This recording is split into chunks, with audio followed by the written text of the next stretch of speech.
Midundo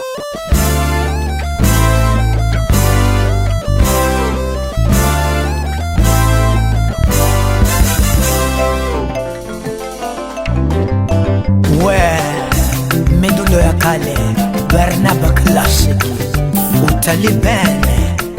Leo tarehe 15 mwezi wa 7, kamati ya mipango miji ya halmashauri ya manispaa ya Kinondoni tulikuwa na ziara ya kutembelea miradi ambayo tuliipanga leo kuitembelea.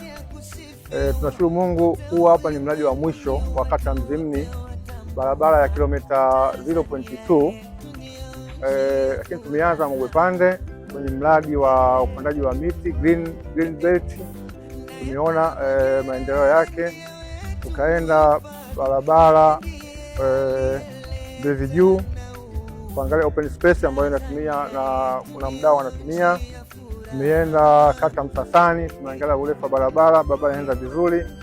Tukatoka Msasani tumekwenda Mtonyama, barabara ya Roman Catholic Church iko vizuri, na mwisho tumekuja kumalizia hapa kata ya Mzimni.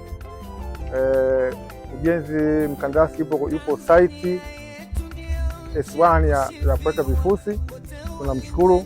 Lakini kikubwa tunakwenda na wakati. Kwa hiyo miradi yote ambayo tumeitembelea tunashauri wakandarasi waende kwa muda. Watu wanataka kuona mabadiliko, watu wanataka kuona matumizi ya barabara, watu wanasubiria waweze kutumia barabara.